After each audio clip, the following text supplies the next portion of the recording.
10वीं शताब्दी से लेकर अंग्रेजों के जाने तक जब भारत विदेशी आक्रांताओं के हमलों से जूझ रही थी, तब सनातन संस्कृति और भारत की रक्षा के लिए यादव हमेशा तत्पर रहे। इनकी रियासतें, इनके साम्राज्य सब खाक हो गए, लेकिन इन्होंने झुकना ना स्वीकार किया। इनकी गिनती न सिर्फ पेशेवर जंगजू कौमों और राजकुलों में होती है, बल्कि ये एक बेहद ही बुद्धिजीवी कौम भी है, जिन्होंने ठाकुर जी पे अनन्य समर्पण और आशीर्वाद से हर दौर में ऊंचा मुकाम पाया।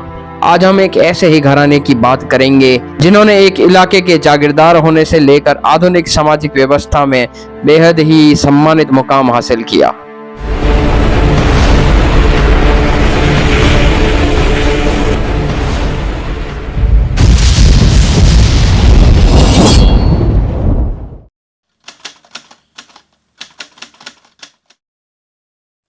भारतीय इतिहास के अगर आधुनिक वास्तविक समाज सुधारकों और संस्कृति के रक्षकों की बात आती है, तब महाराष्ट्र के रत्नगिरी के राव बहादुर सर्जन श्री विश्राम जी घोले का नाम प्रमुखता से लिया जाता है।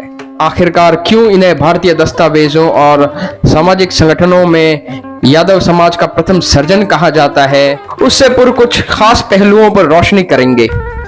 आप सबों के मन में ये कौतूहल जरूर जाग रहा होगा, आखिर महाराष्ट्र में जो वास्तविक यादव हैं, उनकी पहचान क्या है? क्या आज के दौर में वहां यादव हैं भी?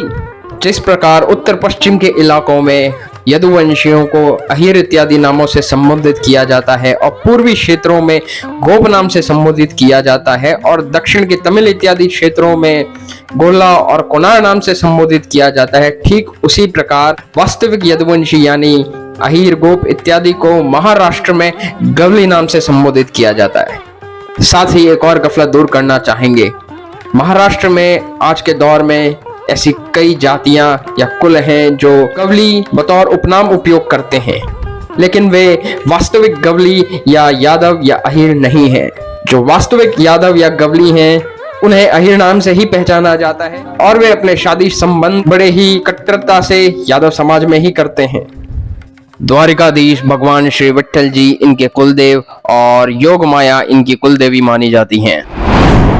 आज से तकरीबन 190 वर्ष पूर्व श्रीमंत विश्राम जी घोले का जन्म रत्नगिरी के एक गवली यादव परिवार में हुआ। इनके खानदान की जड़ें कोंकण के चिपलून इलाके से हैं। घोले इनके घराने के द्वारा इस्तेमाल किए जाने वाला एक उपनाम है। कोंकण में उन दिनों घोले परिवार की बहुत प्रतिष्ठा थी और इनके पास बतौर सनद कई जागीरें थीं। सन 1744 के तकरीबन इनके परदादा श्रीमंत गोपाल राव अंजनवेल किले के किलेदार थे। उनके नाम से ही इस किले को गोपालगढ़ दुर्ग भी कहा जाता है।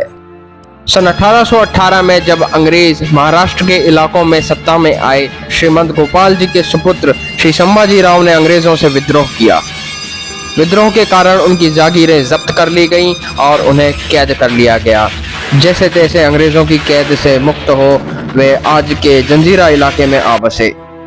इनके बाद इनके सुपुत्र श्री रामजी राव ने सेना में अपनी योग्यता का परिचय दिया। उन्होंने अंग्रेजों की 14वीं हिंदुस्तानी इन्फेंट्री रेजिमेंट में बतौर सूबेदार काम किया। एक जंगी परंपरा वाले इस खानदान में 1833 में एक पुत्र हुआ जिसका नाम विश्राम राव रखा गया। एक जंगी परंपरा वाले जागीरदार घराने में जन्म लेने से सबने सोचा कि शायद यह बालक भी अपने पुरखों की विरासत को संभालेगा, लेकिन कुदरत को ऐसा नामंजूर था। विश्राम जी का पालन पोषण उनके ममियाल में हुआ। वे कुछ बड़े हुए तो पाया कि भारतीय सामाजिक परिवेश काफी बदल चुका है। अब यहाँ पाश्चात्य शिक्षा व्यवस्था और सामाजिक व्यवस्था कायम हो चुकी है। 1852 के तकरीबन मेडिकल विभाग में ऊंची तालीम हासिल कर बतौर चिकित्सक 1857 से 1868 की अवधि में झांसी, ललितपुर, पुणे इत्यादि नगरों में भ्रमण करना पड़ा। कारण 1857 का विद्रोह। उन्होंने दोनों खेमों के घायल सैनिकों का बखूबी उपचार किया। उस विकट परिस्थिति में अनन्य समर्पण और सेवा भाव के कारण अंग्रेजी सरकार ने उन्हें सन 1870 में एक औषधालय में सहायक सर्जन नियुक्त किया।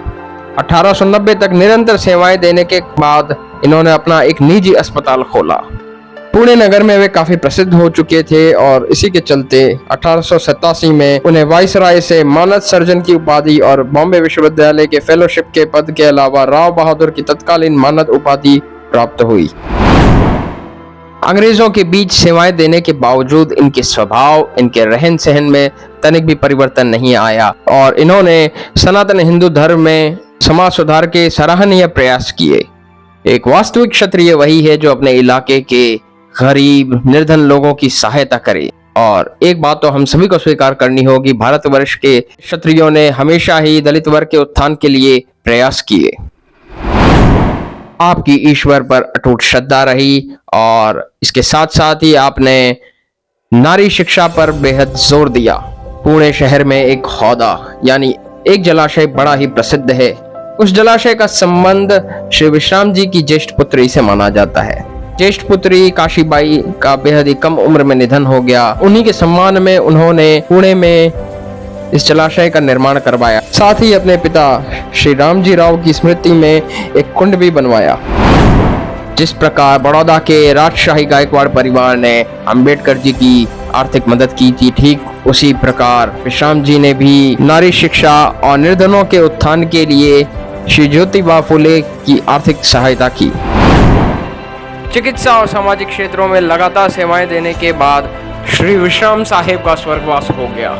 इनकी छोटी बेटी का विवाह रत्नागिरी के ही एक और संभ्रांत यादव घराने में श्री रघुनाथ विठल खेड़कर से हुआ। इस घराने के योगदान और इनके पुरखों की जानकारी हम अगले भाग में देंगे।